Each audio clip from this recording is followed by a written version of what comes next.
submitted for your consideration. Man has always challenged nature, thinking that they contain the elements. But what happens when nature changes the rules and fights back?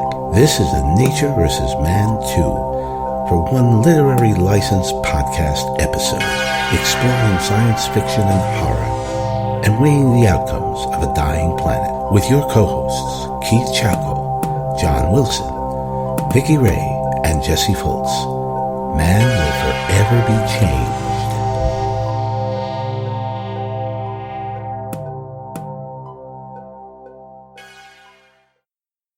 Hello, welcome to Literary Lessons Podcast, and welcome to Nature vs. Man. And today we are 2 for 1. We're still doing the film Them from 1954 and Eight-Legged Freaks from 2002. So before we get started, let's find out who's with us. First of all, we have Joe Redanzo back with us. Hello, Joe. Hey, everyone. How is everyone doing today? Oh, good. Hey, Joe. Hey.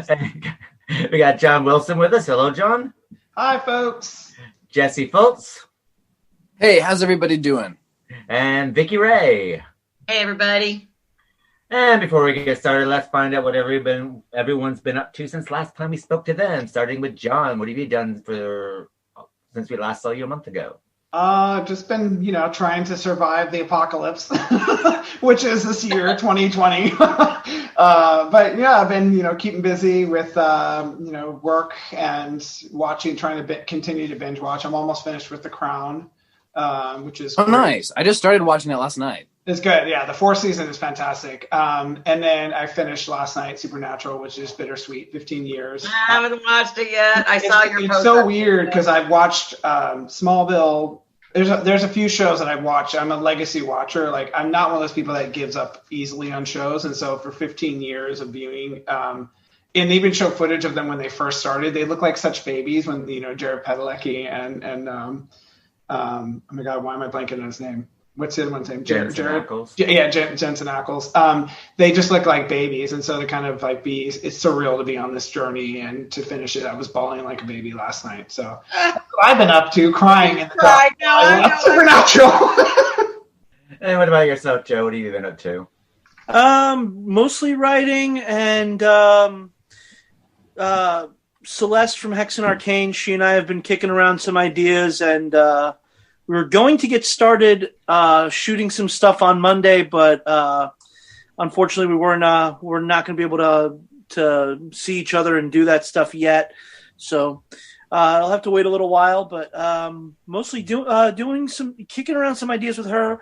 I knocked out like the first act of a new screenplay in like 2 days, which was impressive to me because I just kind of knuckled down and just went through it. And talking to one of the producers of The Last Drive-In, I was like, he just kind of gave me the advice, like, you're overthinking it. It's a slasher movie. Just sit down and write it. Just knock it out, and then anything after that gets fixed later on. So I just realized, that's probably the best solution. Nice. What about yourself, Jess? What are you? Let's see. Actually, I've been super busy lately with, I've been working on a website that I bought a domain name for, and the website is really just for my art. And then I've also been, that's actually taken a lot of time because I have to download a bunch of photos, create a bunch of folders, stuff like that, and like trying to find everything that I've ever made, which is my folders, in iCloud is so disorganized right now. So it's kind of hectic to do that, but I've also been working on a short story, I guess. It's like a short spooky story, which I haven't like written anything as like a story since like high school. So I'm trying to get back into that because I've been wanting to work on that for quite some time because that's also something I like to do is write. And then some painting projects. With spray paint, just house stuff. It's not like art stuff or anything like that. When you're done there, you come down to Dallas and you can paint my house. Vicky's got a couple jobs for you. She was like, I'll line you up some paint gigs. Let's see, what else?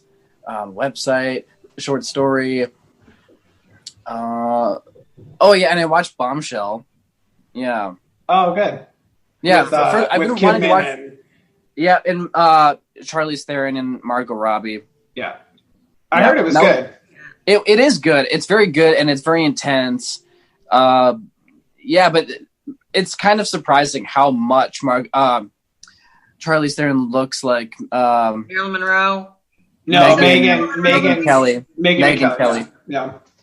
Yeah, it's very impressive. Like some scenes, you can tell it's Charlize Theron under there. But what movie is this? You guys intrigued me. Bombshell. Bombshell is about like this kind of like the sex scandal that happened with Megan Kelly, Gretchen Carlson. Yeah, really? With Murdoch.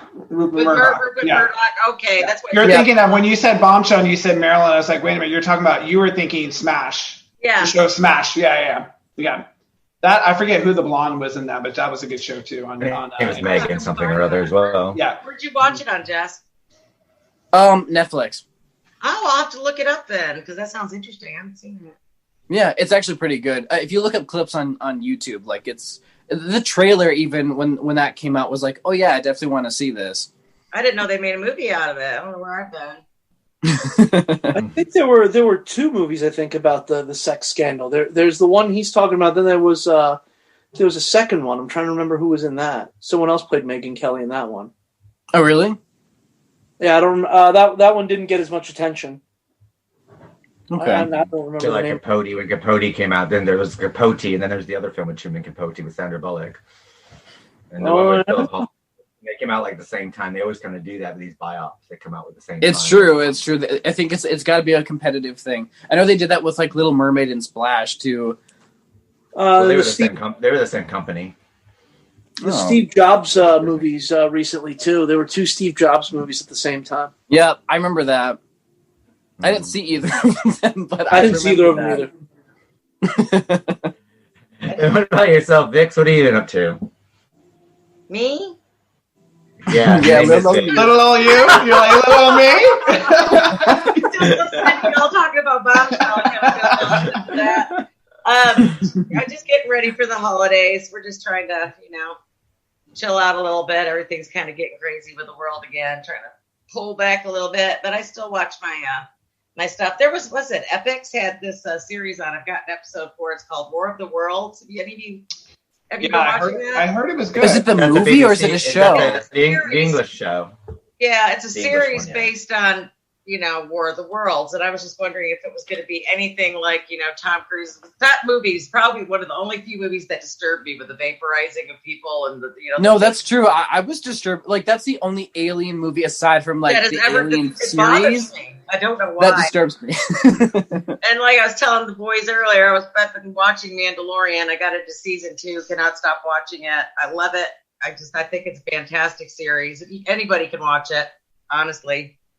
And then there was Eli Roth's History of Horror. I've been taping that and watching it. I love that show. I just love everything he puts on it. I love his interviews, and I like his, how he goes back and explains everything and how this was done and how that was done. Well, what is that on?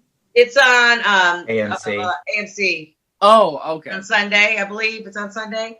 And I found myself with insomnia the other night ago watching Inglourious Bastards.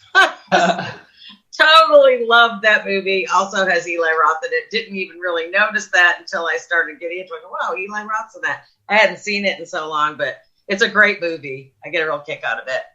But not a whole lot. Just getting ready for Turkey Day and all that good stuff. What about you, Keith? I haven't been up to a lot, just working a lot. Watched a good series on Netflix, which I quite enjoyed, was Dash and Lily, which is a Christmas series, which was very cute, kept me going for a weekend. Is it like a Hallmark movie? No, it's not a Hallmark. It's very well done, actually. The acting's very well. It's very well written, tightly scripted. Each episode's about 25 minutes long. So yeah, it was really well done, actually, and I quite liked it. It's all set in New York, so that was quite interesting.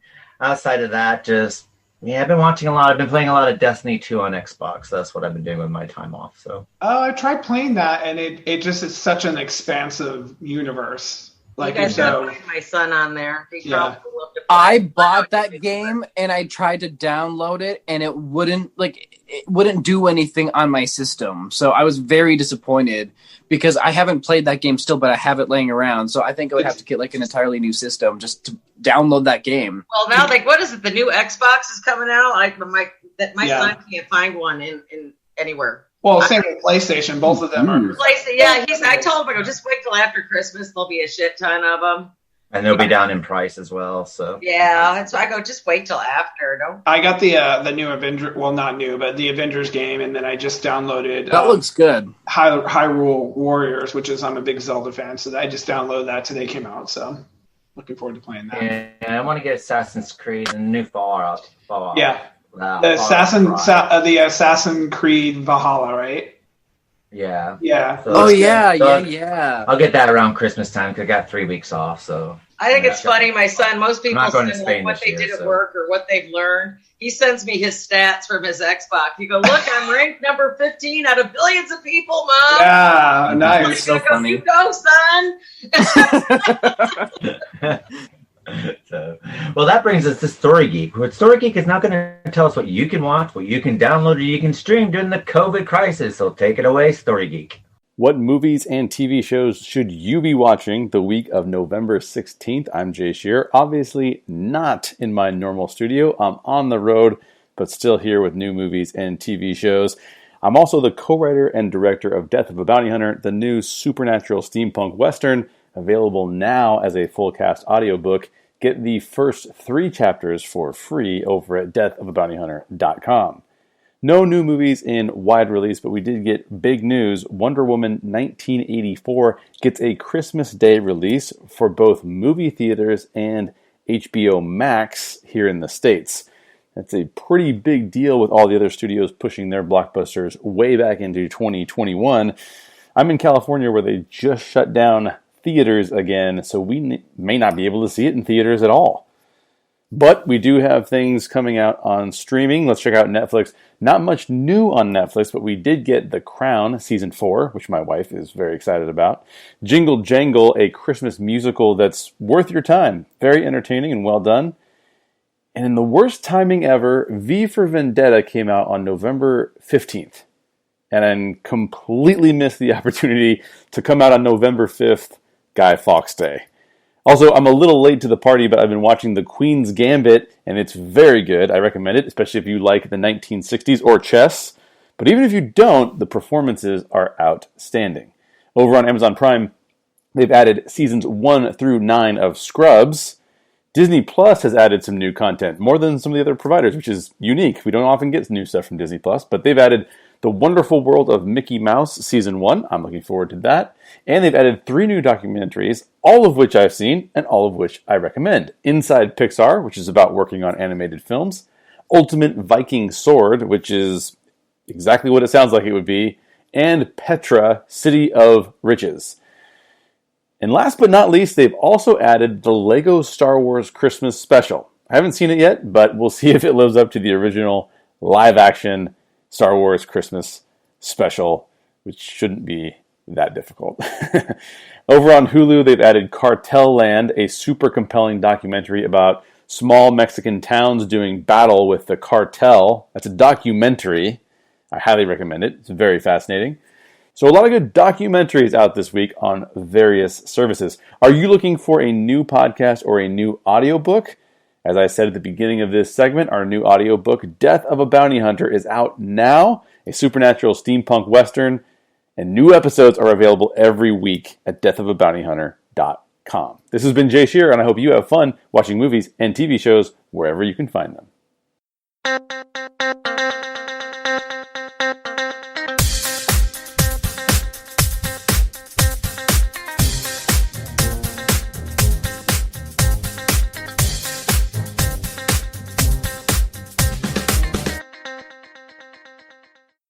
Hello, Hello, welcome back, and thank you for Story Geek for those fantastic choices. We'll be checking those out, and now we're going to Them, which is a 1954 American black and white science fiction monster film from Warner Bros. Pictures. Produced by David Welsbar, directed by Gordon Douglas, and starring James Whitmore, Edmund, Gwenn, Matt Weldon, and James Arness. The film was based on an original story treatment by George Worthing Yates, which was then developed to a screenplay by Ted Sheridan and adaptation by Russell Hughes. Them is one of the first of the 1950s nuclear monster films and the first big bug feature. A nest of gigantic eradicated ants is discovered in the New Mexico desert. They quickly become a national threat when it is discovered that 2 young queen ants and their consorts have escaped to establish a new nest. The national search then follows, finally accumulates in a battle with them in the concrete spillways and strained drain systems of Los Angeles. So we'll cut to the trailer. We'll be right back with Them.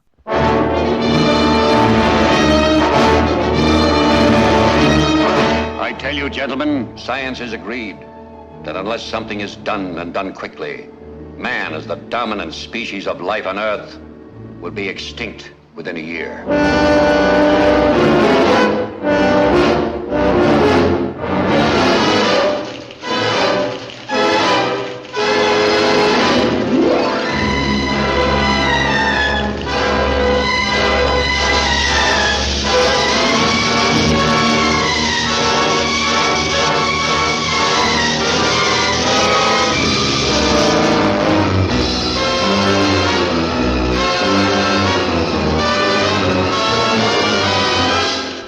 Of the President of the United States, stay in your homes. I repeat, stay in your homes.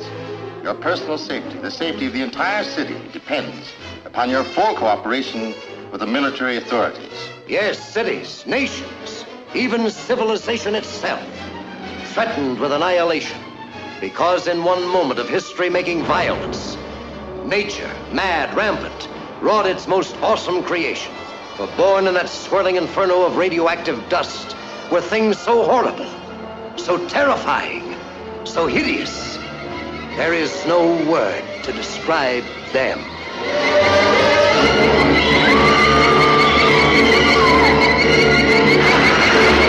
We may be witnesses to a biblical prophecy come true, and there shall be destruction and darkness come up in creation, and the beast shall reign over the earth. Yes, the earth, the skies above and the seas below, infested by swarms of nightmare creatures, crueler, deadlier than the armored giants of prehistoric eras. Here is a wild, headlong flight into terror as the desert erupts with the grim battle for survival. Here is a fear-frenzied moment of suspense as mankind totters before a thing that multiplies faster than it can be killed. Here is a desperate plunge into the black depths of the earth, where human courage challenges the brute force, the slashing jaws, the poison fangs that guard the subterranean nest, where the beast spawns its terrible progeny. To all units, condition red, drain 267 is the target area. Repeat, condition red, drain 267 is the target area.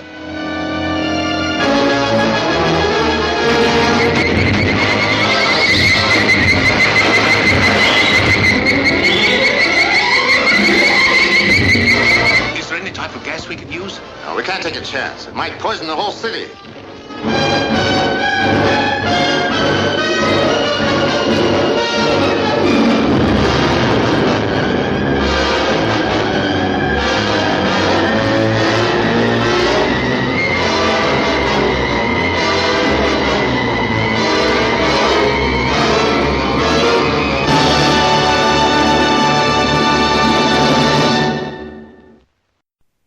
Hello, welcome back to discussing Them, the 1954 American film. So, Jesse, what are your thoughts of this, considering that you fell asleep during it? Well, I was actually very intrigued. I was actually very intrigued by the very beginning. And, I didn't look into this before I watched it, so I didn't want to know what it was about. So I didn't really realize it was about like killer ants, but it was actually very intriguing. It reminded me of like a really lengthy Twilight Zone episode. It kind of does, actually. Yeah. The acting's really good. I like the way that you don't know what's going on, and you're there's no foreshadowing at all in this necessarily, there is like once they show like ants and sugar, and then I'm like, oh, this is about killer ants, isn't it? Like giant killer ants. And like, where's Elvira? Like, I was waiting for her to come out and comment on the movie or something. But the minute I saw the ant attack the scientist's daughter, I don't remember her name. Joan. I'm sorry, Patricia, played by Joan Weldon. Yeah. The minute it came out and started attacking him, I'm like, oh man, this movie just got dumb.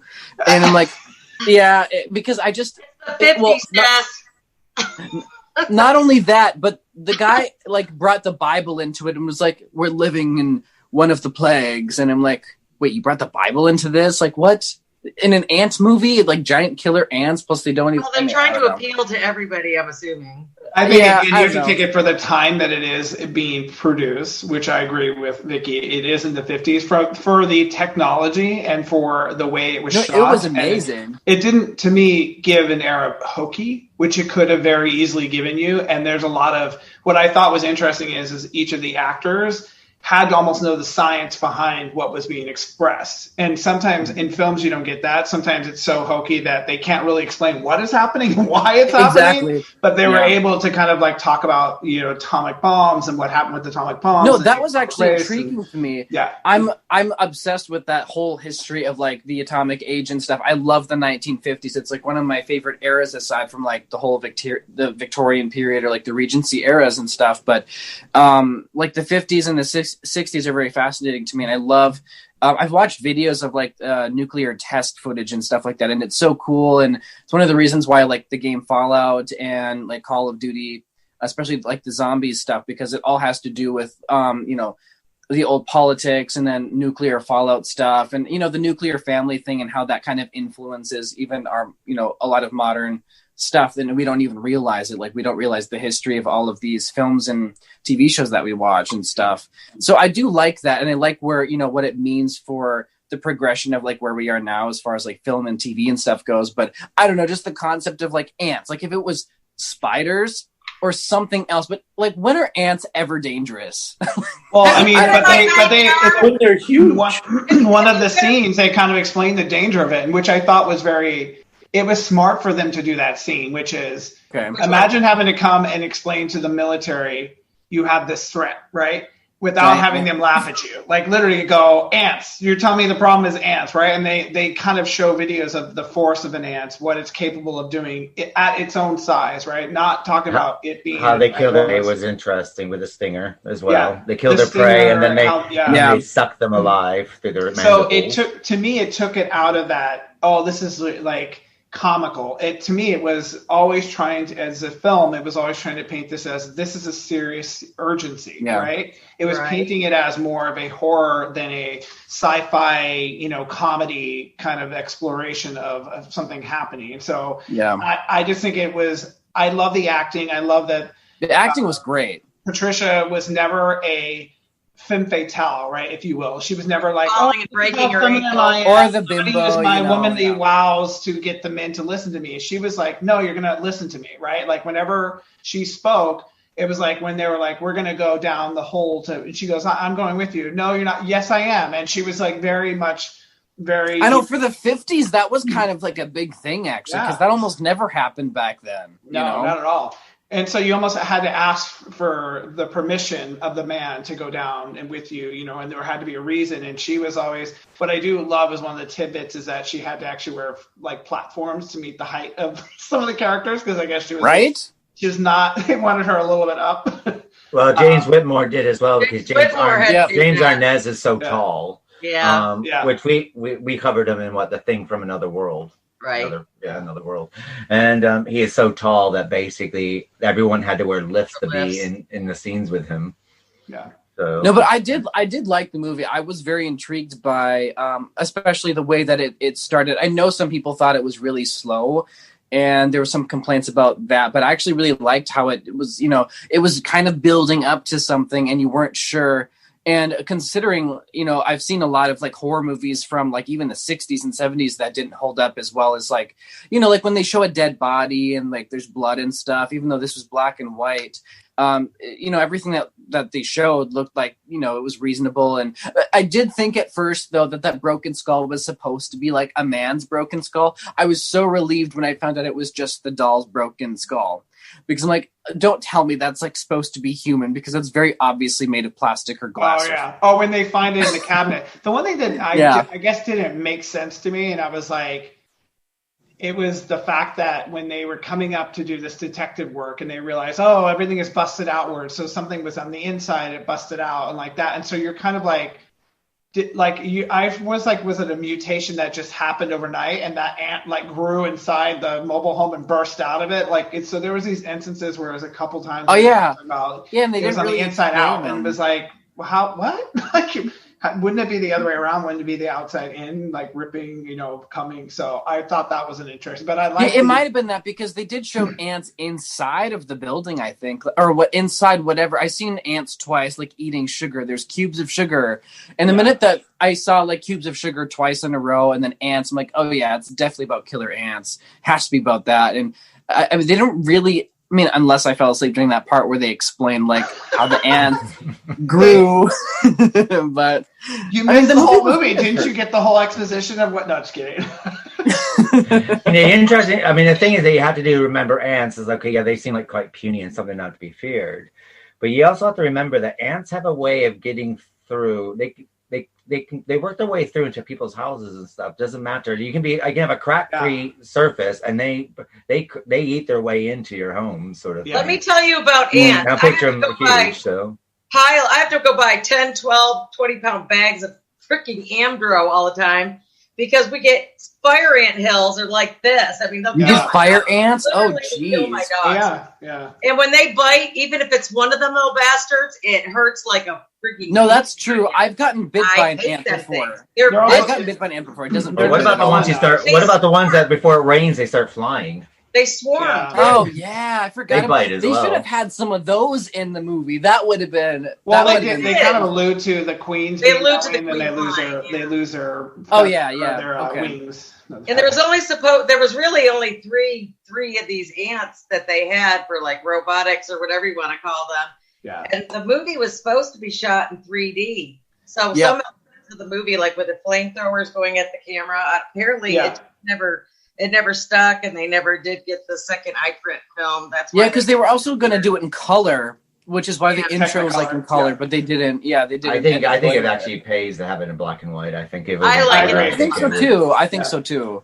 Around that time, so I remember I never saw this film, but I remember when I was younger, my mom would always show me classic films, and a lot of the ones she showed me weren't the typical like Oklahoma or Breakfast at Tiffany. Right. It was The Naked Jungle. So The Naked Jungle was a 1954 film as well about a scientist who comes to the jungle to explore this like tribe, but then what happens is the whole village is attacked by just like millions of ants, but they're like normal size. But it showed you how they would just rip apart things, and they would they would attack and like strip something down and eat it. And I remember as a kid going like, oh my god, like, what the hell is this? Being like terrified.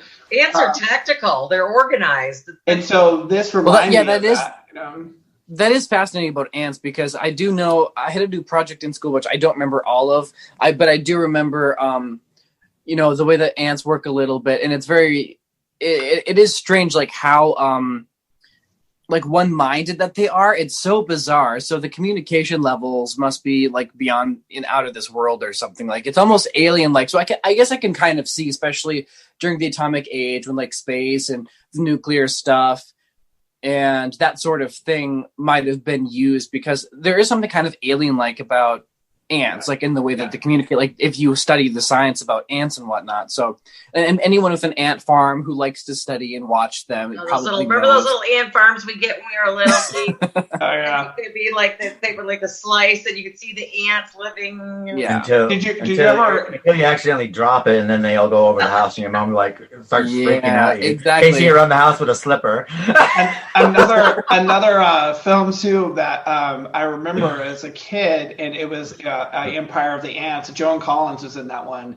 So that was like 1977, I think, 76. But it went the route of sort of what Eight-Legged Freaks is. There's like a toxic spill, and then these ants eat it, and then they grow, and then they start attacking. But there's a weird sort of like twist to where they're able to like control humans because of the antennae. Like something happens where they can actually use what they use on each other with people, and they start controlling people. So when you're talking about that, it's like watch that one, because I think it's interesting when they do that too, and they talk about like more of the science that way and how they're able to control. Because at one point they're like putting people in a cage with them and like letting them be eaten.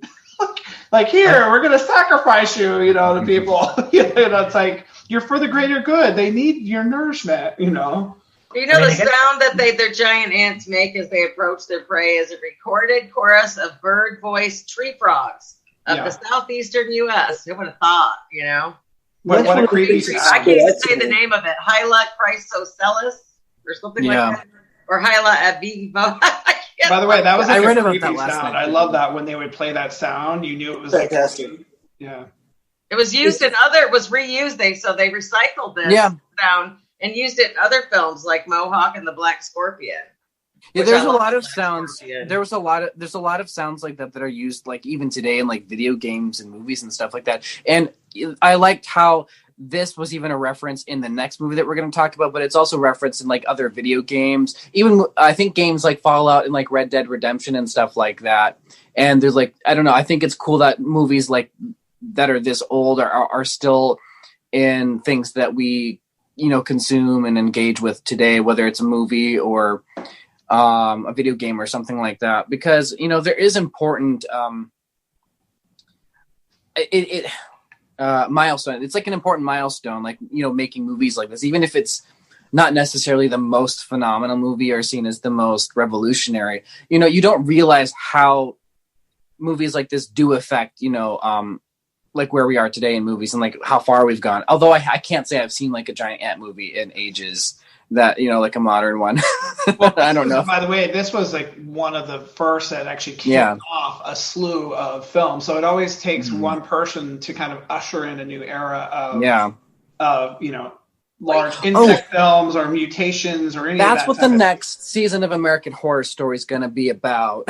Like mutate. Well, maybe you never know. I mean, they're tapping into every type of genre they can, so it's interesting. Well, you got to go back and think. This is the beginning of the advent of the nuclear age too. So they were going to use whatever they could to scare the bejesus out of their audience because everybody's scared of atomic everything. Can you imagine when they? Well, I think another thing you need to remember is that in the 40s.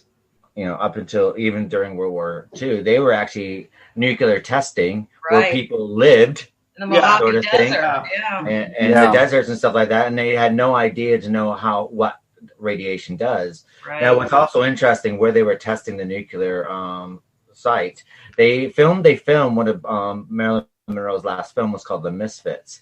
Right. Everyone that was on set, which was filmed in the past, they're supposed to have been cleared off of all radiation. They all died of cancer, every single one. John Wayne thinks cancer from doing westerns out there. Yeah, and we're talking about Clark Gable. We're talking about the director and the screenwriter. Everyone got cancer, and I guess even though them is about giant ants, it's more about the allegory. Exactly what does that man can cause something? Well, what are they going to do to clean it up? And correct. That's pretty much the allegory you have during. And then it's also cover it up, right? Because in a lot of this film is about they don't immediately tell people what's going on. They need to kind of try to bury it first, and when they realize it's kind of out of their hands, literally, they have to now cast the net wider in order for people to help them cover it up. And so it's always a bit of a cover up until it's not. The one scene I would think is hysterical though is because I don't know. If it was me and I was told there were killer ants coming for me, I don't know if I'd be sitting in a diner going with my girls like, oh, yeah. Like there's these scenes where they're being told like monsters are coming invading, and they're just like, oh, that's great. So, Cindy, you going on your date tonight? You know, it's like, what the hell? Like no one's running in chaos. It's all like very kept calm, right? And where you think in modern times when that happens, a person says, oh, something's attacking the city, everyone goes into anarchy and starts destroying. It's true, yeah. Going crazy, you know. What about you, Joe? What do you think about them? It's the first time I'd seen it in 15 years, and the two things that I remembered the most were the sounds of the ants and the little girl. Yeah. The little girl that they find wandering the desert, and the scene where they eventually get her get her out of it. Those are the two things that I remembered most. The interesting thing is the way in the two movies, and I guess we'll talk about it more with Eight-Legged Freaks, the way that the science is presented to us in the two movies. In them, 1954, it's just a giant exposition dump of dialogue, all at once. Yeah. Whereas with Eight-Legged Freaks, you have the little boy who's, just telling people something as the story progresses, and I think it works better that way. But yeah, you got to remember the 1950s were heavily dialogue driven. I remember when I watched it the first time versus today. Today I knew what to expect. I remember thinking going in that it was just going to be the schlocky mess that it isn't. So I remember being disappointed the first time because I grabbed it and I brought it to work, and we were working as security guards, and I'm like, okay, it's about giant killer ants. This is going to be some stupid shit. We're all going to laugh. And then we were all watching it going, oh, this isn't the terrible 1950s giant bug monster movie we thought it would be. Right. It's definitely not Attack of the Killer Tomatoes. No, it's not. This is presented seriously. It's very. That's what I mean. It's almost very serious. It's more of a very serious horror film, and you watch it, and there's no humor to it at all. I don't think there's any. Where you go, there's nothing where you're like. No, there's no even slight jab or. No, not at all. That's what stuck out to me. Is that I remember the first time watching it thinking that's what it was going to be. I remember thinking it's going to be the thing where we're all just chilling and laughing, and look at how stupid this is. I'm like, even the ants. Which, primitive as it looks, when you consider it's 1954, they don't look that bad. Yeah. And they really don't. No. I guess they were a purplish color, but you can't really tell because of the black and white. Yeah. There was a mistake though too that they were mentioning too. I was reading where they said one of them they could see the animatronics of it. So in the film, that's they did true. the re-release, they had to fix that problem because I guess in the film you could totally see the people operating the ant. Like it was just like, oops, sorry, we got that in the cut in the shot. So was there someone inside as well as it being robotic? Were they controlling from the inside outside? Yeah, I'm sure someone was on the inside using maybe the antennae or whatever. And you could see the back part of the body where the people were doing it versus they were meant to be out of that shot and they got it in the shot. And so it was just later on they were able to, I guess, fix that or tighten it up a bit so they couldn't see, those people. The old man that was singing that song, Make Me a Sergeant, he was in The Blob. He was the old guy that got absorbed by the creature, I think, that was poking at it with a stick first. Oh, I remember that. Yeah. I mean, I had to then say for them, it's got a fantastic cast. Oh, yeah. I mean, James Whitmore, went on to win quite a few awards. Yes, he did. A pretty prestigious actor. James Arness, of course. I was surprised to see him in this role, Well, it's his early role. I mean, the thing is, he did do a lot of stuff in the movie to draw your eye to him because he liked to do a lot of stuff with his hands when he was. Also, Dick Sargent, or was it Dick York or Dick Sargent that was in this movie? Yeah, Dick York was in this movie. I thought that was. Leonard Nimoy. Leonard Nimoy's in it too. Yeah. I mean, we have to give our hats off to Edmund Gwenn as well, who played the Dr. Harold. Dr. Harold, yeah. I mean, he's fantastic. I mean, if you ever seen DOA. He was a star of DOA, which is a 1930s mystery thriller about a man who gets poisoned, and he has 2 hours to find the man who poisoned them and find like a cure. Wow. Yeah, well, they remade it in the 80s with Dennis Quaid and Meg Ryan. What is it called again? Black and white. DOA. Dead on Arrival. Nice. I have to look. But up. he was fantastic, and of course we do get a young Fess Parker Fess as well, Parker, who went on to yeah. be Oh, yeah. Crockett sort of thing. Baby Crockett. And But I also, also like the who's who of character actors from the 50s are in this as well. Like every time you watch it, he's like, I recognize her. I recognize that person. I recognize this person. So, Everybody gets so their I thought, but I have to say that it's quite good. Who was the one that was in the psych ward? Because he even looked familiar. Fess Parker. Was that Fess Parker? Yeah. In the psych ward when he's explaining He was the pilot from Oklahoma. Oh, okay. Because I was going to say, I'm like, he looks so for... Okay. Yeah. Because they wanted... who was it? Was it John Wayne who suggested that James Arness for Gunsmoke sort of thing? Right. Yeah. But they were going to actually look at James Arness for Davy Crockett, but Disney liked Fess Parker better in the small role. That's why he got the part. And then, he could have picked a better Davy Crockett. He's just perfect. He did Daniel Boone, too. I haven't seen that version of Davy Crockett. Oh, it's good. It's a TV series. It was a TV series. Daniel Boone was the TV series with Fess Parker. Remember that song? Davy Crockett was a movie. Yeah. Was a big man. No, I can't continue. We had lyrics of that in the playground, but the lyrics are now can't say. When I was a kid, I actually had like a few different collections of like Disney books from like either the 50s or the 60s. It had like very vintage art from that period in it. And so Davy Crockett was in there, but I've never seen the movie. Davy Crockett. My little brother's name is Davy. Wild Frontier. We need to not give up our day job. And folks, you now are joining us at the Literary License Karaoke Hour. We should do that sometime. People might we might should get not. more viewers from Please, folks, if we're going to request anything, no. Do not make us sing. Trying to find out where we live then. Don't make me sing. Will you please don't make me stop singing? My ears are bleeding. Please. Now, the movie Them, if you are a fan of 1950s science fiction, there's a really good Blu-ray box set you can get called the Science Fiction Classics Special Effects. Has Them, little Joe Young in it. Yeah. A couple of really good films in it. Really good remaster and stuff. I actually watched Them on the Killer Channel, which was all high definition and stuff, which was quite good. What's the Killer Channel? I don't even know what that is. The Killer Channel is www.killerchannel.net. And if you join up and put LL Podcast in, you get 1 free month. Yay. Wow. Woo. What's that? Nice. Good to know that. So does anyone else have anything to add to Them before we move on to our next feature? Nope. No. Yeah, I mean, I guess I woke up to the ending. I did wake up to the ending. Jesse!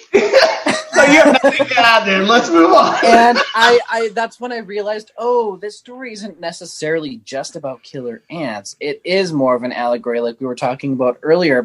And that's kind of when I was thinking about, like the nuclear stuff and how it is kind of like, man versus nature and the consequences that, the price that we have to pay when we do something and we don't necessarily realize that we've done something wrong. Sometimes nature makes us face that consequence, and sometimes we can't necessarily deal with it on our own or deal with it at all. Sometimes we it's about also acting quickly instead of taking your time, right? So there's a lot of it was a sense of urgency of time and being quick to your actions and making sure we made mistakes, so how can we, turn this around before it's too late, right? And so a lot of that was the built up of, my also thing was they know so much information about this particular thing.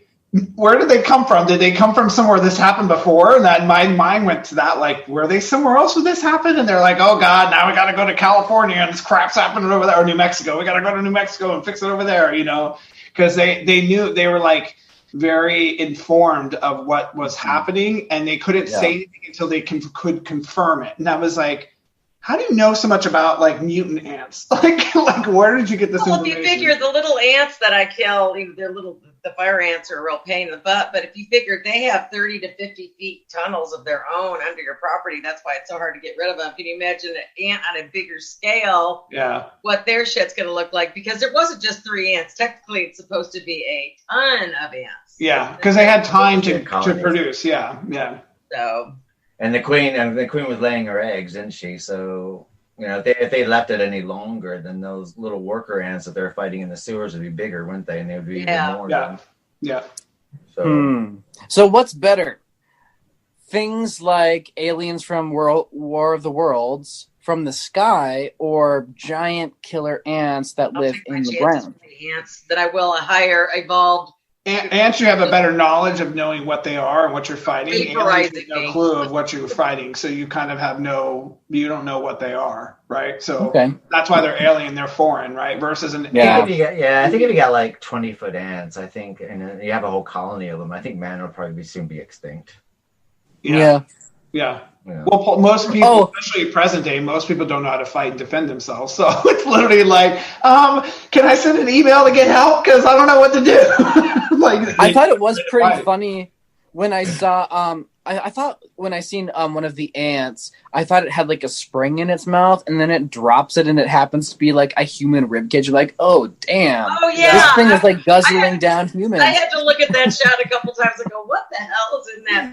Well, it's also like, why does it have a spring? Well, remember, and then she's like, well, I guess we know where the missing people went. There's a whole thing of bodies everywhere, like of bones. It's like, oh. Well, another thing I think you also forget is that ants are also carnivorous as well. Right. I mean, if they they're part of the process of like cleaning up dead bodies,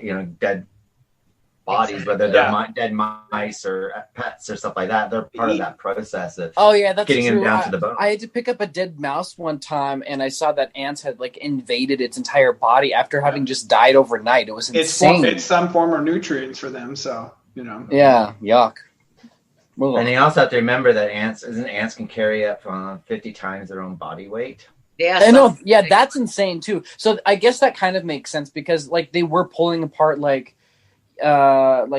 buildings and mobile homes and stuff like that. So if they were that big, they could actually move the mobile home on their back. Yeah, which would have been an amazing scene if they just picked up a mobile home and they're like carrying it to the hole. They're like, doo-doo. It would be kind of interesting, only kind of interesting to see if they kind of tried to remake that movie today with the effects that we have, but only kind of because the acting. I mean, I'm not always impressed with the acting when it comes to movies like this nowadays because. Well, it probably has Tori Spelling in it if they did it today. Exactly. Well, it's also hard too with technology because keep factoring in a lot of the communications were done through Telegram.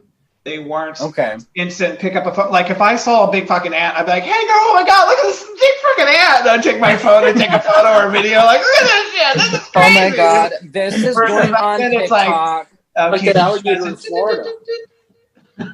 I actually take pictures of the spiders I catch under my glasses. I'll put it. I mean, they're that big, and I just go, fuck this shit. First thing in the morning, and there it is. Yeah. And I put it under a glass. I mean, the cockroaches that come in when it gets raining, they're that. I mean, no one can see me, but everybody who lives in Texas or Florida knows exactly what I'm talking about. I can't take bugs out any other way except by putting them in a glass or flushing them down the toilet because I can't stand squishing like giant bugs. It grosses me out. Makes me so sick. I use a can of Raid and watch them suffer. Oh God! I do that sometimes too. I do that with like wasps and things like that. Yeah, wasps. I don't mind killing wasps because I think not at all. Wasps. Why are wasps on this? If anyone has an answer why we need wasps on the planet, contact us at info@llpodcast.com. There's a movie for you. I think there is a defensive thing for them. I don't know why. I mean, I remember we called them daubers, mud daubers. I remember those things, man. I remember my dad be like, "Oh, we got mud daubers," and I'm like, "Please don't make us go get." We literally have to take a shovel and try to smack them down, and then they attack you, and it's and they get revenge as well. If you go after them, they'll come after you. Do those mud ones sting like those bright green? They do. They're hornets. They're hornets. Okay, I wasn't sure. And they can sting you. They can sting you multiple times. Yeah, not like bees. A bee can sting you and it dies, right? And they can sting you repeatedly. Yeah. There's no And joke. you've got the murder hornets wherever they are. Oh yeah. Oh, the ones that were like Forget the killing murder like hornets. mice and stuff and rats. Oh, geez, that's insane. I remember seeing those. That was that's a nightmare movie. You could make something legit out of that. For we sure. will be covering a giant hornet movie later on in the year called Stung. Yeah. Perfect. Perfect. Yeah, Song is fine.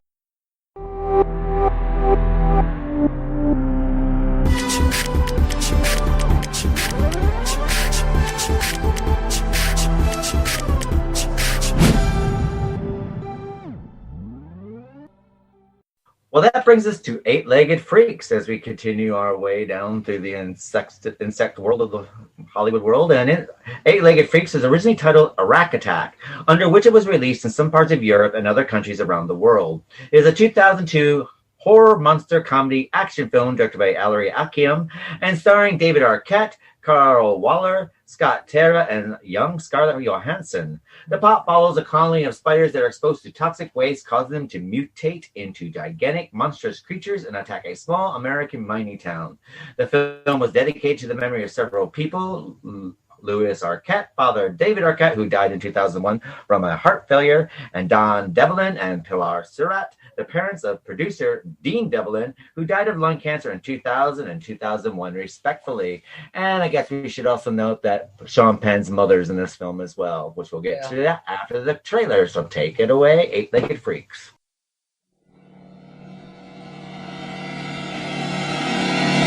It's a beautiful morning here in Prosperity, Arizona. Right here at KFRD, the only source for the inside dope on space aliens and when they plan to invade.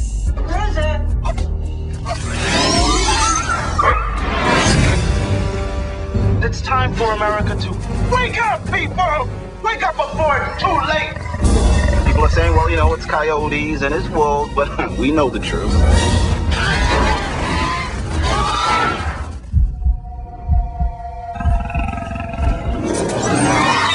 Oh my God!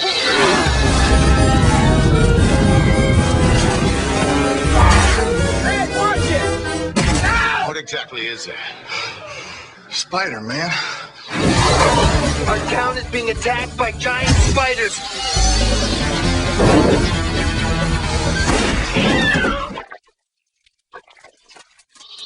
They're here! They're here! Warner Brothers Pictures presents the biggest, nastiest mutant spider movie of all time. Oh yeah, this is going.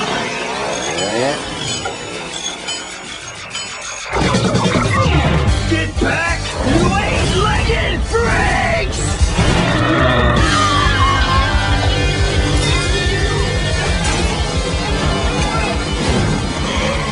Hey, Spidey!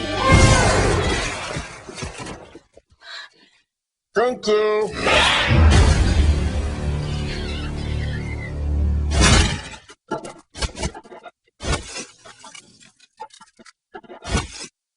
Welcome back to Literary Legends Podcast, and we're discussing Eight-Legged Freaks from 2002. So, Joe, what are your thoughts of Eight-Legged Freaks?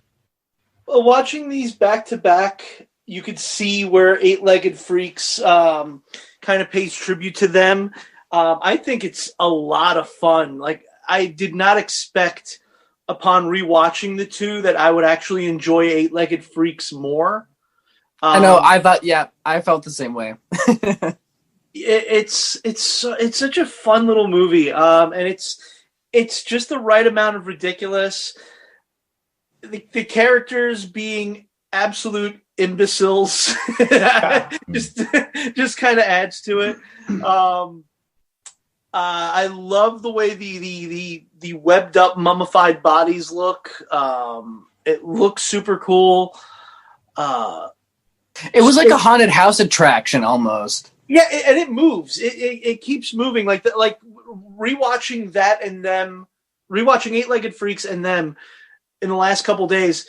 You see how the beginning of them, they're building like the tension for half an hour. What is causing this? What is going on? This one just throws you right in there. Just hits the ground running.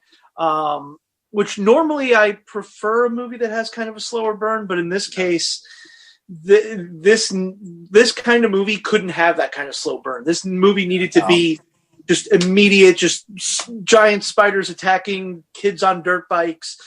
It had to go the right way. God. That was the most insane. Did you notice the little boy was watching them on his TV? Yep. Yes. Yep. It's so good. Little homage. Just to think, that damn jackrabbit. I mean, had that damn jackrabbit at the beginning of that film didn't, make the driver's I car, know. we wouldn't even had a movie. I think at one point they were going to kind of they were going to do an alternate where it was actually the beginning was the toxic was in the mine, and they had switched that and made that scene, so that was an alternate beginning, and then had an alternate ending, which I was reading about it. It didn't seem big of a different ending. But I actually I'm not a big spider person, as I was talking about before we got on. I'm huge, not a spider. Like, I remember seeing Arachnophobia and being just creeped out. No, that movie that's like more natural spiders. Like, that's something to be more scared of because they're spiders as they are. They're not like killer spiders. Monster spiders. But with this, I think it helps that there is a comedic jovialness to the way the sounds, and we talk about like sounds in the first film. And this, for moments I felt like I was watching Jurassic Park. It also, it felt like Looney Tunes because you'd hear the spider. Yeah. No, I literally said that. I literally said yesterday I felt like I was watching Looney Tunes. I said that.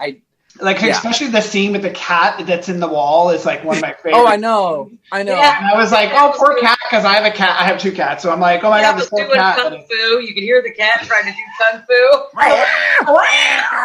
And my roommate literally said the same thing. He's like, this movie is fucking Looney Tunes. I'm like, it really is. It is. Yeah, and so it's like Looney Tunes and Scooby Doo and all those other fun monster movies. It made it easier for me to watch because I'm not a big when it comes to like the creepy crawly movies, I'm not a big fan of that. I like the humor aspect to make it more lighthearted. And I kept thinking the lead, the Sheriff Sam. I don't know why I kept thinking of. She reminded me of. He reminds me of someone too. Ashley Judd. She looks like no, that's true. I was trying to think what the hell, and I was like, why do I keep seeing Ashley Judd? I was like, no, it's not her. It's not her. It's like driving me crazy. Scarlett Johansson. She looked like she was 5. I said that matching her with Scarlett Johansson was very well done because they did look like their family. No, that's true. I thought so too. Yeah. You could absolutely see. Prettier though. She wasn't the cutest.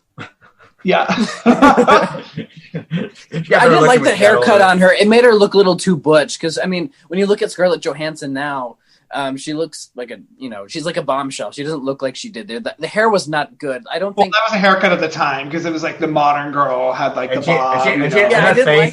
She had some hair. She had some work done because her nose is no longer like that anymore. No. I mean, she was very young. I don't know how old she was in this, but she was extremely young. We looked it up. She was 17. Oh, really? Okay. So see, she was really young. She had to grow into her face, and her. Yeah, I mean, when I was watching. Or the plastic surgeon grew her into her face. Stop it. Leave her alone. Leave poor Scarlett alone. It was, by the way, I have to say for a beginning of that type of a role, like, bravo for her for taking something, because I would have been like maybe reading the script going, I don't know if this is something I would want to do, but I'm sure she would this type of role as like a fun, like a fun experience of a role because she got to play something fun. And her role was much more smaller than I thought it would be because I thought it would revolve around more her and even the teenage boy she was with, but then it ended up being more Arquette's character. I know. I was kind of surprised that her and like the boy wasn't like the main, like, the bad, girl and the bad boyfriend relationship. And like they actually ended their relationship early on and she ripped up his picture. I'm like, oh, well, good for you. Well, she also zapped him in the nads too to make him pee himself. Yeah. I mean, and when that. and when she thought he was crazy for thinking that that she was overreacting, I'm like, yeah, you kind of did overreact. You could have just left the vehicle or something, or I don't know. But that, I think you could have had a better thing because it's not like he was trying to sexually harass her or like rape her or anything like that. So I don't think that she needed to do that. But I think it was a message to young girls, like you have power to control your own, I mean, she was also the comment she makes her mom, like, you know, I don't want to end up like you. I know. I was so hurt by that. I felt awful that she would say something like that to her mom. And you can like when the mom said, "Thanks for the flashback," and you know, like I didn't deserve that. I felt so bad for the mom in that moment. I'm like, oh, I probably said something like that to my mom. Especially when you get the backstory that Scarlett Johansson's father used to beat the shit out of the mother. Yeah. You know, so you're like, I know. It's like, geez, so heartless. Yeah, it would have been a good moment for her to be like, "Oh, at least I should have aborted you." You know, like she was always like the mom to be like, "Oh, sheriff." I actually really liked the mom character. I can't say I've seen. I can't say I've seen a character like her in too many movies, especially in a time where she's able to be taken seriously. Like it's always like when women are in roles like that, typically it's like the Mary Sue kind of character where they're super badass, they're super powerful, they can do everything. But I think it was a pretty balanced role that she had. She wasn't like the know-it-all. She didn't have all the ability, all the power. She needed like a balance and had like a bunch of people, even though she was more of the leader. It was kind of interesting to see a female sheriff for once in one of these kinds of movies instead of always, you know, like the big sheriff around town, you know, because it's, you know, like when you watch Stranger Things, or it doesn't matter if it's a serious or comedy thing, when you have like any kind of disaster movie, it's always like a big sheriff guy or something like that. So it was kind of interesting to see her character. You had to have her be that character because David Arquette's character coming in, his character was more of like the guy coming back home and like, you know, trying to, we don't even know why he's back, because we know that his father had died. And if it was a matter of coming back to save the mine or whatever it was centered around these two guys, you know, the villain, which was Harlan, right? So villain's a Harlan, you know, I'm going to open up the mall and I'm going to tear this mine down, you know, and then you have David. So you almost had to have her be that buffer of a character between the two of them, you know. Well, it's quite interesting because they use this female sheriff archetype later on in another film, Piranha, when they remade Piranha. Yeah. It was Elizabeth Shue at that time. But it's quite interesting. That just pretty much kind of like started off the whole, you know, we're going to do, you know, whatever kind of, you know, horror movie. I love the beginning scenes like this, and also now you have a female sheriff that's not now the norm after this film. Then you got Dougie Doug, this Harlan. Harlan was half the fun, you know. The guy was like doing the conspiracy theory radio. I know, he's my favorite character. It's so funny. Oh, was he Harlan or was? Let's talk about the anal probe. Who was the other guy then? Was it Wade? Was Wade the guy Wade was the mall guy. Wade was mall. Yeah, Harlan was funny because Harlan was like the conspiracy guy who was, you know, he was good. Yeah. Yeah, because the see Tom Noonan as well, though. It's quite good to see him have a nod to. Oh, did you know? You know that mall explosion scene? That mall actually exploded. Like that, they filmed it there deliberately for that scene because like that was an actual problem that they were having, was like the methane gas. So they filmed it there so they could actually do that. And then I think Gladys's house was actually adjacent to that area, so they did actually blow it up. She kept smoking cigarettes every 5 minutes. I know. Was great. That's Sean Penn's mom. So that's Sean Penn's mom. Okay, because I was wondering who it was. I mean, I'm assuming she was. There was only 3 women in the rest of her majority. I still have the reason why she's squinting all the time is that she's a non-smoker. So they had to get these special rollable cigarettes. Smokes made her squinting. That's the reason why she's squinting all the way through, because the cigarette smoke made her squint. But I have yet to see David Arquette play someone other than David Arquette, because I swear every movie I see him in, he's always the same character. He's almost never able to do anything else. Like I think he was in Alvin and the Chipmunks too, wasn't he? Didn't he play Dave in one of the movies? Or was it always? I feel like that was what's his name from Ant-Man. Paul Rudd. Oh, Paul Rudd. Paul Rudd. Yes, I think it was. Paul Rudd. What was he in then? Now, and that's I mean, look at Dewey, Deputy. I mean, he's come off screen to do this film. Well, he's always going to play the lovable loser. That's just who they exactly. Yeah. That seems to be what he's typecast as. He's the guy who starts out as a total loser that by the end of it turns out to be a hero or someone heroic. Yeah, exactly. I don't know. Even in Scream, it was insane. He always plays the same guy. I don't know if that's him. I mean, David Arquette has done some interesting independent films, like where he's the male prostitute with Lucas Haas and Johns, which is really good. Oh yeah, so that was a very different. Yeah. But as far as Hollywood goes, I forgot he was in Hollywood's Buffy always the going Vampire to Slayer. put you into a box and film you into this box sort of thing. Correct. Yeah, I mean that's what they do. You're the guy who does these movies in these parts, and that's just it. Yeah. Well, And I if you hate want to to keep say it. working, you do it. I hate to say it, then that's also Scarlet Johansson. That character, she played a little bit of a kick-ass in this, right? Like she fought back and she was fighting. So did that lead to other people seeing, oh, we would love you as a femme fatale, right? We'd love you to come and play this strong woman who's going to fight against evil things, and and you get pushed into that, right? And it is Hollywood. You get typecast into something, and it's hard to break beyond. And the problem basically is that if you tried to break out of that typecasting, let's sit there and say that you do a film. Let's take Tom Cruise, for instance. Tom Cruise plays the same role over and over and over. And he tries to break out of the role, which was Stanley Kubrick's film there. And of course, that bombed. Yeah, that bombed. And now he was a laughing joke. Then he had to go right back to those movies and build up his career again, so he can do a film that he would like. When I seen him in The Mummy, Keanu Reeves doing Little Buddha. I was so disappointed by that movie, The Mummy, with him in it, because that was not a good version of the movie. I liked the concept of there being like a female mummy queen, but I don't think the movie was well done at all. They kind of half-assed tied it to the other movies, I feel like if you're going to go that full direction, like don't connect the two. If you're going to make a whole new franchise, do that. Don't. They were trying. By the way, they were trying to make a dark universe, which is something they've been trying to redo for a new Dracula, a new Mummy, a new Creature of the Black Lagoon, a new Frankenstein. And each time it's kind of fallen short because you bring in these characters or your actors, bring in no-name actors, bring in a really authentic storyline. They try to bring in like too many at once. So Dr. Jekyll, what's his name, was in this, and they did with Wolfman as well. With Anthony, I'm sure Angelina Jolie would have been the Bride of Frankenstein. I will say that it's not connected to the dark universe. Invisible Man was fantastic. I mean, it was such a great movie. I haven't seen that. Take of it. They are doing Invisible Woman, not from it's not a sequel to this, but they could basically do a sequel to Invisible Man if they wanted to. But that's because they turned it over to Blumhouse and let them do it. Yeah.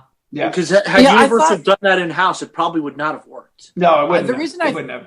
And I have to say, Blumhouse has a bad habit of starting out very, very good, but not knowing what to do with their endings. Correct. Endings are always kind of. That's true. That is true. In something, I don't think the Dark Universe would have worked the way that they started out with The Mummy, because it felt like they were trying to make it into like a Marvel Cinematic Universe, like a superhero movie. And I don't think horror works as like a superhero movie. You have to make it either horror or not. Or don't. I don't believe that. Oddly enough, Universal did it in the 40s. They started out with a Dracula movie, a Frankenstein movie, a Mummy movie, and then by the end, you had Dracula, Frankenstein, and something new. And I would also say that, the Invisible Man movie is less about him being invisible and about a woman who is thoroughly and utterly just destroyed as a human being because she was in an abusive relationship. That's the he's the guy from. He's in Haunted, right? Him, the actor. Okay, I want to see that. I haven't seen that yet. Yeah, it's fantastic, and I highly, suggest it because if anyone who has ever been in that type of relationship, you feel her struggle with trying to make people understand she's not losing her mind, and you even start to think she's losing her mind because you're like, if you've been PTS, well, it fucks with you, in your mind. In this, it kind of, you start to realize she's not, but then how do you tell people who think you are? Like you have clear signs you're going through post-traumatic stress disorder. So everyone wants to be sensitive around you, but not say you're crazy, right? And so so it's a great film because of that as well. But it's also just the effects are fantastic, and it's a good kick-ass. I could see this woman playing. She was in The Handmaid's Tale, right? So it's the same thing. Yeah. This kick-ass character, like she's gonna fight back. She's gonna fight back. She's not the type of person to not fight back. So it's great. Well, it was just a good, clean fun. All the spiders had their own kind of character, didn't they? You had the orb weavers, you had the pink tarantula, you had an Australian funnel web spider, a trapdoor spider. The orb weavers, that would just kill me. And then you got the jumping spiders. I love Those were awful. horror movies, but God, I hate fucking spiders. I mean, between the trap ones and ones where they were eating the ostrich, which is a great. Oh my scene. God, I know they're eating It's and so then bad. lost in Like, tears, yeah. with Gladys. I was kind of hoping the dog would show up, but the dog doesn't show back up. The dog they was dead. They kind of roll over the fact that they killed a lot of people in that town because basically, like, what about anyone in the shaft? He's like, no, there's a lot of bodies, but they're all shells. They're dead. We're dead. You know? It was cold. Watching this, I have to there say with Dead Meat podcast, I have to there say when he does his body count, this would be quite hard one to do a body count for. Yeah, that's true because they don't yeah. make it. It's not a movie where they're focusing on it. It's more of a movie that's similar to like Jurassic Park or something where they don't show the gore. It's more about the spiders attacking and the people trying to survive. So it does kind of have more of an action movie vibe from like the early 2000s than it does like a horror film. It doesn't feel like a horror movie at all, really. Although it is kind of sickening to watch the spiders being squashed because I just hate spiders myself and I hate killing bugs and squashing them that way. It's just not the way I would do it because it makes me feel sick. So I actually felt sick watching the movie part of the time because it's just, even though it was, played as for laughs and as a joke and stuff, it was still really gross. But I also don't think spiders are green on the inside. I'm pretty sure they're not. Well, you mean when the guy shoots him or he's like cutting their legs off with a chainsaw and they're like, they're mutated spiders. Who says they're? Oh, that's true. That's true. The radiation is probably supposed to be the green stuff. Yeah, I didn't put this together until just now. This film starts out with a canister of toxic waste falling off a truck into a ravine. Right. The same way Return of the Living Dead Part 2 starts out. Right. Oh yeah. Oh, And yeah. Ellory Okay. went on to direct Return of the Living Dead 4 and 5. If he was here right now, I'd be able to ask him, be like, was that a big intentional? Yeah. Was that a big influence? Well, what's interesting too is they eat the crickets that crickets are the things that mutate them. Yeah. And so it's an interesting thing that he could have done, more films that were not just about spiders. It could be the fish in the water, or it could be whatever, because it's other things got mutated to mutate these things too, which was interesting. Something I did kind of find annoying about it though is that the big spiders would probably also eat the little spiders. They wouldn't just go after humans. So I kind of wish I would have seen more of that, but I know it was played as a joke, and so I keep forgetting that and like wanted it to be a little more realistic. Just so they don't, because they were all different kinds of spiders. Yet they were all working in unison as if they were part of one big giant hive, but that's just not how it works. Yeah, I think it was also male. The female was the bigger giant one that was in the cavern. So the males are not going to attack each other. If anything, they're presenting to the queen. They're giving offerings. So the males are the ones I think were doing most of the pun intended legwork, like going and getting people and wrapping them up and bringing them back to the queen. So you really don't see the female, which would be the one who would eat the males, right? If she ever got hungry enough, she would kill the males and she would eat them, right? Whereas the males, they're just competing and vying for her, Yeah, they did kind of. This horror movie from back then too. They had the flying praying mantis that was all over the place. Oh, that would be creepy. A flying mantis would be grasshoppers. Well, anything land-based, you could at least do something. When it's flying, you're screwed. I'm sorry. No, it's true. Especially when lasers are coming out. Even if it just picks you up and drops you, it's like whoop, That reminds me of that like horror version of Superman. What is that movie called? Oh, I never watch it. Brightburn or Brightburn, yeah. It is Brightburn. I haven't seen that yet. Is that worth it? I haven't seen it either. I want to watch it. So it's not that good. I was expecting. It's got its moments. Yeah, it has its moments. I would agree with that. It's not like the best, but it's definitely worth watching at least once. Venom was kind of not, well, it wasn't a disappointment, but that other one with what's his name? Well, oh God, he was in Fast and Furious movies. What was that movie he just was in? Vin Diesel. Vin Diesel, yeah, he was in a superhero, whatever, something something. Oh yeah, I know what you're talking about, where he has the black eyes and stuff. Yeah. Pitch Black, I think it's called. Yeah, no, you're thinking Pitch Black. No, he came out a new one about last year before. Oh, took over. Is it part of the same series? I don't think so. It just I'm not. Fine. I haven't really been a fan of Vin Diesel because I sometimes when I watch his movies, I can barely understand what he's saying, and you can't read his mouth because he barely moves his mouth either. So it's like, I need subtitles. I need to learn the language of Vin Diesel. I mean, I'm not really impressed with Vin Diesel's acting, to be honest. He's kind of boring to watch. He has no Just assume personality. he's saying family. Family. I liked him in The Pacifier because he actually had like a personality and he was very energetic in that movie, but I haven't seen him in a role like that in a long time. Kind of like with Will Smith. If Will Smith isn't doing, I mean, he's a good actor, but he takes on so many of the same kinds of roles as far as like the dramatic family man, like in Legendary, or like, is it 12 pounds or 8 pounds or something like that? Or like all of those really sad movies. He's good in them, but sometimes it's hard to like look at Will Smith and not think The of worst those thing about really Will Smith dark is movies. he needs to get rid of those children and stop putting them in movies. Stop. Yeah. Little Jaden. Oh my god. Jaden and Willow. I didn't like that version of They're Freddy. the kind of kids that like promote child abuse. I'm sorry, but they just do. So. I feel like at least, I've seen worse with Hollywood kids. Trust me when I say that. I think, they're, as a family, they're trying to do a lot of things together. But going back with Eight-Legged, I found it interesting that like it is more of an action, less. Yeah. It's more like of an action sort of escape, getting away or trying to survive. I'm surprised they didn't go for the end where something survived, because around that time it was always there's something else, right? There's always something, but we got rid of them all. Bigger and better. And then, they go back to the farm and you find that she laid eggs or something. Like, I'm surprised they didn't do that. They could have very easily done that whole thing. They're not gone yet. Oh, that would have been so Bloodshot. exhausting. That's the Vin Diesel movie, Bloodshot.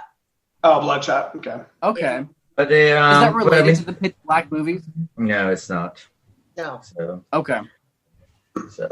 I mean, Eight-Legged Freaks, I think it has a goal to basically just entertain you. It's not meant to set your world right. It's a popcorn multiplex movie. And that's what they It's set a up lot to of fun. Yeah. Sort of thing. But I have to sit there and say that the science behind it, I mean, the different brands of spiders at URC, they are real spider brands. So so they didn't short you out on that. And as far as the science, from what Joe was saying, is like previously, is that the science does make sense as well. So they were able to make the science make sense in this kind of a film, which I think is one of the hardest things to do. Yeah. To make the science. Now, the only thing that I think that sets this film down a little bit for me is how come the crickets weren't so huge that he's feeding to the spiders? Yeah, I agree. Yeah, I know. I was expecting giant crickets at some point, even if they were just temporary, but they didn't have that. Well, even the guy. Well, and then the guy who was in the water pulling the drum out, he's like, "Oh, I wasn't there pulling." Like, why was he like mutated? Like all this has like a baby coming out of his head, like I know. I he was like, because of how quickly like the spiders reacted to that. I mean, nothing happened to him. He talked about getting baby hairs on his scalp like at the very end of the movie. It's like it shouldn't have something happen to your head, even if you like grew an extra forehead or something. I mean, something. I think that was just levity of comedy. They weren't. I guess so. Yeah. Well, I think this movie is a homage to films like them, but at the same time, it's you're enjoying it, but it is paying homage to that kind of a film. Yeah. It definitely has that like early 2000s. There's so many movies I've seen that are like have this that same vibe that the movie carries. Even like the Scooby-Doo and the Monsters Unleashed movie and stuff like that. I felt like I was watching something like that. And I think they accomplish it very, very well. I think they're taking a genre of film, giving homage to it, having fun with it, but you're not laughing at that homage of films. You know what I mean? You're just going along for the ride, sort of thing. And I think that, and I have to sit there and say that's a pretty difficult thing to do, is to not turn it into like a scary movie version of the scary movie franchise. Oh yeah, it's definitely. They were going to do a second movie, but it just never seemed to happen. It's definitely a safe like family movie. Like you could watch it with your kids and there wouldn't be anything like really bad in it, because there's nothing really terrifying. There's no blood. You don't see like the spider necessarily draining people of their organs or anything like that. People, you know that it's draining them out. Well, That they one. I think they deliberately did that from a ratings perspective because they wanted families to see this, because if you went too gore, it would be like R, and then families would be like, I'm not taking my teenagers or kids to see this. They wanted it to be like funny and cute. Like if an adult watches it, it's scary, but as a kid, it's like it's funny because they're making all the sounds and they're acting, it's like, to me, those elements where they have that cat, in the wall, like that whole element was meant. As an adult, I'm like, oh, that's cute, whatever. As a kid, it's like, oh my god, look at it, They're looking for this, not the summer teenage. Yeah, probably. exactly. I mean, it was rated 12, wasn't it? So that's it wasn't. Yeah. Okay. I mean, what's quite interesting is this director also did a film 2 years prior to this called They Nest, which is about a bunch of cockroaches that basically Mimic? No, these cockroaches are actually quite horrible. They get what's the word I'm looking for? They get involved with toxic waste, and what they do is they start burrowing themselves into people, and then they start hatching inside. No. So that's why they nest in you. Got it. Yeah. And the thing about these cockroaches, they use the red cockroaches, which is in South America, red cockroaches, you have to be careful because if you're sleeping, they will burrow themselves into you and start planting their eggs in you. Oh my god. So. Yes, it is. So I imagine that film, They Nest, is probably what led to Eight-Legged Freak. Yeah. They probably made it and it scared people, and then it's like, okay, let's go a little bit more lighter.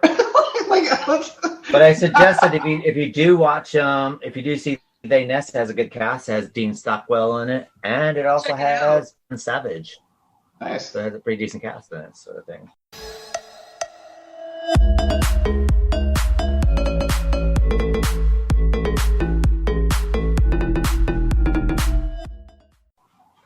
Okay. So what we should do now is let's talk about both films together. So, Vicky, what's your favorite film and what's your least favorite film and why? I love them both. I kind of was partial to Eight-Legged Freaks, though, because I do enjoy my monster CGI stuff. So, I mean, they were just fun spiders. Well, everybody knows. Anybody who knows me, people post spiders all over my social media because they know I hate them. But it was fun to watch. It just was. I mean, and the cast was great because you have, what was the boy? Oh, God, what was his name? He's an actor. I don't remember his name. No, it's driving me nuts. He was it Mike Was Parker? he the kid that was in Honey, I Shrunk the Kids? I think he was. He was in Daredevil. The Kids was in the 80s. This is relatively a lot later. This is I know. The kid was in Daredevil. I don't know if any of you have seen that, but I was trying to figure out where he was from. Yes. It's Scott Terra from Daredevil. That's where I've seen him from. Yep, Oh that's my him. God, Yeah, you're that's right. hysterical. I didn't even think about that. But I mean, I thought he was a good actor. I thought that all the characters were just fun, even though I don't know how you can hate it if you like horror movies and stuff. I thought it was a fun movie. Every time it's on, like, you're laying around, you don't really you've got cable TV, and then you see it on with commercials and all. I'll just lay there and watch it again because I think it's a lot of fun. And as far as them, I thought it was really good for the 50s, and it kind of just points out to where we were as America back then. I mean, we were just after, the nuclear bomb had been dropped, and, back then, I think Keith tells everybody how old I am. But I mean, even up until the point of grade school, they used to have us going out to the halls. Remember, Keith, that we would have to put our heads, our books over our heads like that. Duck and cover, like that was going to. Like in the late 60s, early 70s, because of the Cold War. So people were legitimately afraid of, the Cold War era, and legitimately afraid of what they had seen with this power that was unleashed on Japan with Nagasaki and Hiroshima. So I think that when you have nuclear mutated animals, it's going to really kind of freak people out, especially for back then, because how many, when had we seen something like that back then? It's like, oh my God, something else to freak out, the public. Yeah. Nuclear whatever is going to make animals run amok and get bigger and come into your backyard. And, I can't imagine. Say that I've been to Hiroshima, and I have to sit there and say that the most frightening thing about Hiroshima is that when you go there, it's kind of quiet, but what you do is you look down on the ground. The shadow of the people have been burnt into the into the ground. Yeah. If that sounds something. And this is nuclear power for you, sort of thing. Yeah. So I mean, let's face it. It was a good time to make nuclear mutated animals. I think that the praying mantis came out from this, and then you had like Godzilla and all these other things that were coming out because of the nuclear, era. Oh yeah, I've never actually seen Godzilla. Is Godzilla related to the radiation? Is that why? Yeah, Godzilla was he was reptilian. It was a reptile that just, I think that's how it happened. But I mean, the old Godzilla. Seriously, I know. I mean, he's not as scary a monster, but the old Godzilla is a freaking great movie. I mean, it's always because of the acting. There was something about like the way that they told stories in the 50s and 60s, which is why I like shows like Twilight Zone and Bewitched and stuff, because there's such a specific way that's totally different now. And if you want like something kind of fresh, for us, it's fresh because we didn't grow up in that generation growing up with things like that. But I do like to watch things like that because it's just totally different from the way that they tell stories now. It was a different time and a different era, and I love anything that comes out of there because it's just fun to watch. Me too. And Absolutely. it's just part of our. We're covering Godzilla later on in this season. Yeah, I absolutely love the old Godzilla. It's one of my favorites, and it actually scared me more than the other Godzillas, except for maybe the one that came out 2 years ago because he was a real scary. What about King Kong? Then you had King Kong. 30s. It's the 30s. Yeah, King Kong was the late 30s, but he wasn't nuclear mutated. He was just but did you like that? Because I actually liked that story too. I actually love that they gave it more of mythology, if you will, of like where he comes from and what he is, and like a Titan. A lot of great monster movies came out of that back in the day. I mean, you had the rubber. You saw the little. I don't know what they call it. Joe probably knows when they have like the little rubber things. Like the dinosaurs make a move. Like a little prosthetic. Yeah. Well, they make the monsters move. No, you're talking about claymation, when they would use claymation. Claymation kind of sort of whatever. And I don't care what anybody says. It's just fun to watch. And Asher, like I said, my grandson watched them with me, and he could not stop watching it. He could not wait for when the ants were coming out, and he was really fixated on the little girl. What happened to her? He was so worried about what was happening to this little girl. Well, what happened to her? I go, I think they ate her family. and he's like, oh, Grandma. I go, it's black and white. He goes, yeah, this is old. This can't be real. But it's fun watching it through younger eyes because it doesn't have sex in it. And it doesn't have swearing or drugs, but it's something you really can watch with the little ones. And my mother, like I always tell Keith, we grew up watching Monster Movie Matinee out of Syracuse with our mothers. We always watched that. So, I mean, they're both good, clean, fun films. I mean, maybe the Spider one might be a little bit more, but it's just a lot of fun. The acting is great, and it has a lot of comedy value, and it does have its place in the Horror Hall of Fame as far as I'm concerned. What about yourself, John? What are your thoughts of both of these films? I think they're both two different creatures, literally. I really loved them from the aspect of it. Now it makes me want to go back and watch a lot of these black and white films of this genre. And I like that it has a bit of science and seriousness to it and more sci-fi element to it. And then, equally balanced to that is Eight-Legged Freaks, which is just fun to watch. Like I was able to like kind of put that on and watch and just be a little bit like creeped out because I'm not a big spider person, but laugh at the creepiness of it too. And being able to kind of watch just the comedic elements unfold without going, am I going to have to like turn away without being grossed out and creeped out by this film and just kind of at the end, just going, that was satisfying. It was fun, made me laugh, creeped me out. I like that duality when you go through emotions. Like a good horror film to me too, sometimes has that humor to it that allows you to kind of, dip a little bit out, take your foot out of the cold water and put it right back in. Like you're able to kind of do that with this.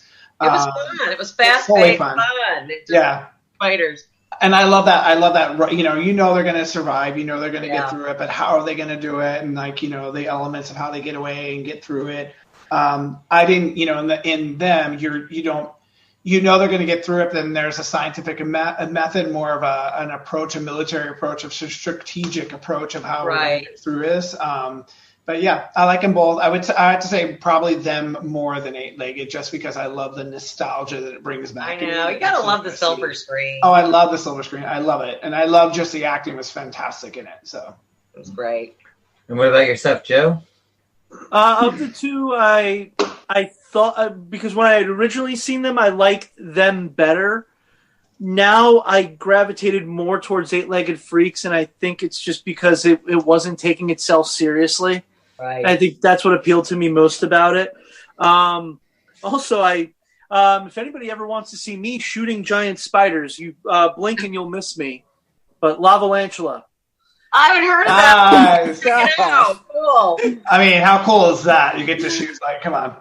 Alongside Michael Winslow and Steve Guttenberg, which was so much fun. Steve Guttenberg, oh my God, I love fire-breathing spiders attack Los Angeles, and I'm like I said, I'm in it for a couple of seconds. By the way, that's not the worst thing to ever descend on Los Angeles. Yeah, I'm part of a film crew on Steve Guttenberg's new film when the spiders attack, and yeah, we basically have to take up arms and defend Los Angeles, and it's fun. That's cool. Cool.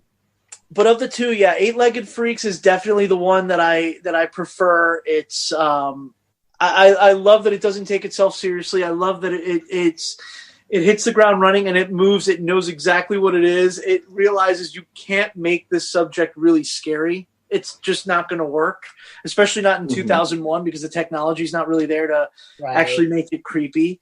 But it's entirely self-aware and it's so much fun. It is just the what is like 102 minutes or something like that. It just breezes by.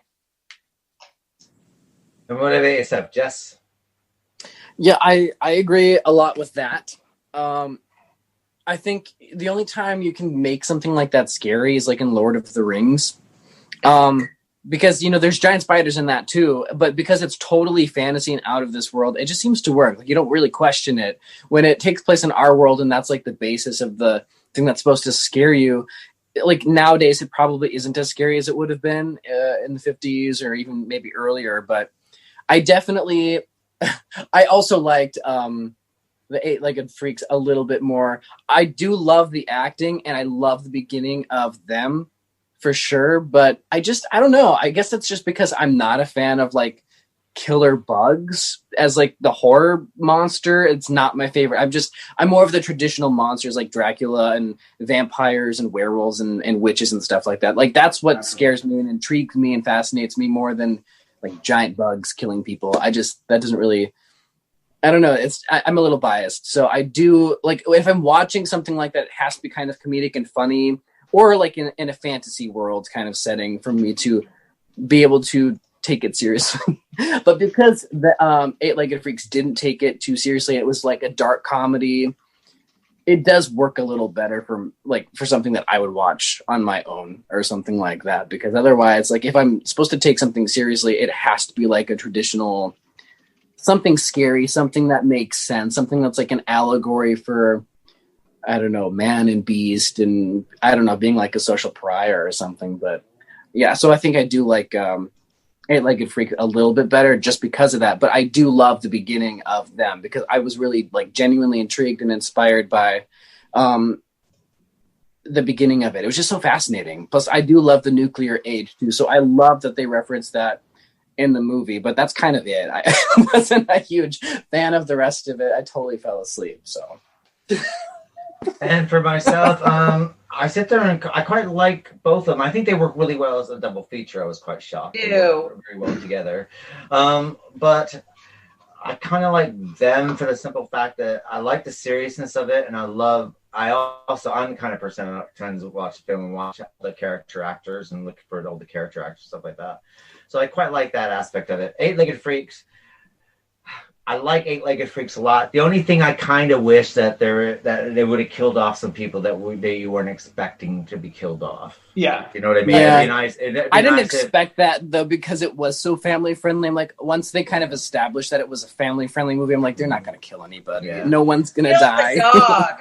I was more upset about the dog. I don't want to see dogs die. I was kind of hoping Wade would die though, because I really didn't like him. He tried to screw those people over. But I'm glad his mall got blown up in the end, because that was total satisfaction. I mean, even one of the kids they all got money because he had the gold grill in the end. So they probably. Oh yeah.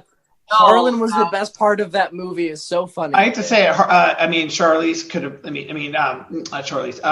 The daughter could have been. She could have been taken out because she wasn't like a huge character. It would have been a loss. Scarlet Johansson. Yeah, I mean, I think that's the only thing that kind of did, because the kind of thing is like the only people who actually died were extras. Correct. Exactly. Yeah, like exactly. The guys with the red shirt on Star Trek. They just don't mean jack.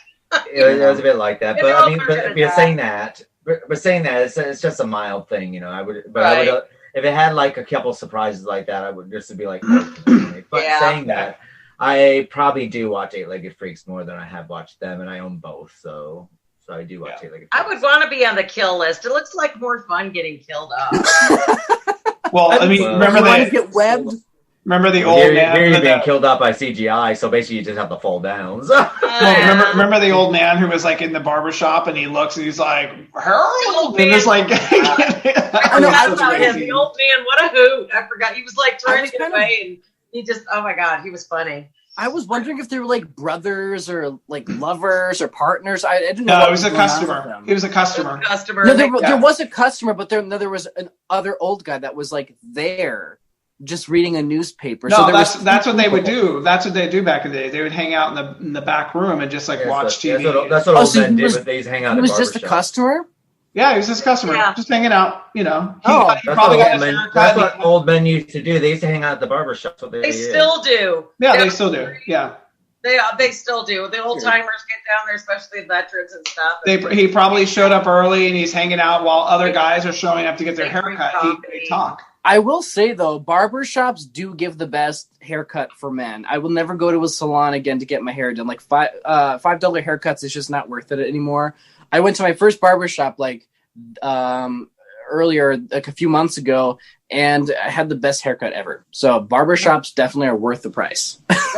Yeah. I love taking my boys to the barbershop or Escher or something because it's just a lot of fun watching them get there, especially during the beginning of the summer, and you just buzz that shit off. Yeah. What's a barbershop? I hate you for it. Like, I'm not allowed. No, Scott's not allowed to take Asher for haircuts ever. Why?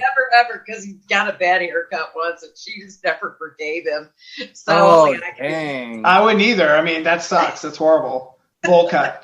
My mom used to give me bowl cuts. I look like the kid from Stranger Things, like the one that got lost when I was a kid. Did you get lost in the upside down? You got a really horrible haircut. Yeah, exactly.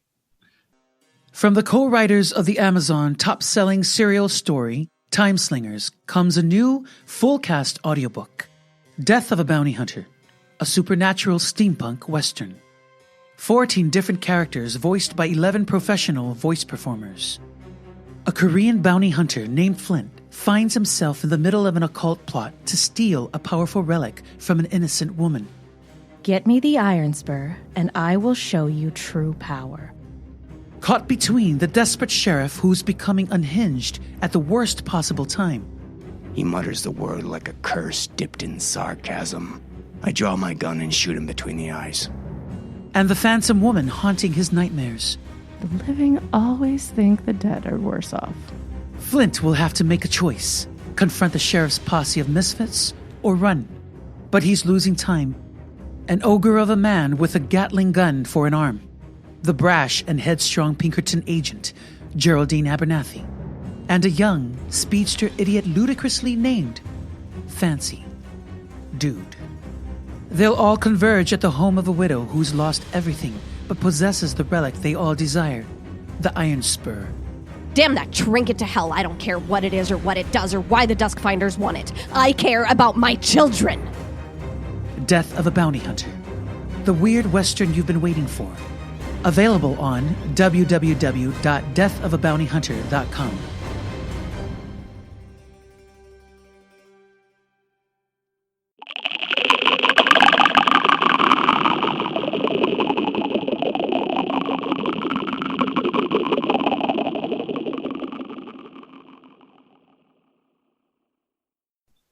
Lately, it seems that we are all facing larger-than-life problems, but just imagine a world where you had to deal with some eight-legged freaks. Would you face them? Would you even know how?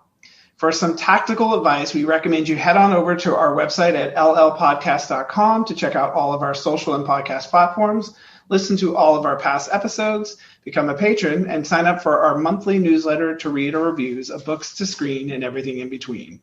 Coming up on our next episode, the team will give their Bats in the Belfry reviews of the Dark Shadow series. As always, we'd like to thank you for downloading, liking, and sharing the Literary License Podcast. Until next time, keep those cans of Raid handy and stay safe out there, folks. Bye. Bye. Ta-ta.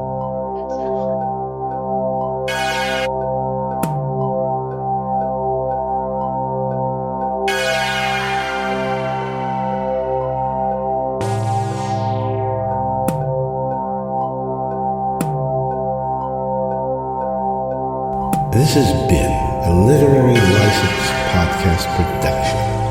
Until next time, and do not forget to comment or share. We would so admirably appreciate your support. And this broadcast has come to you from the Twilight Zone.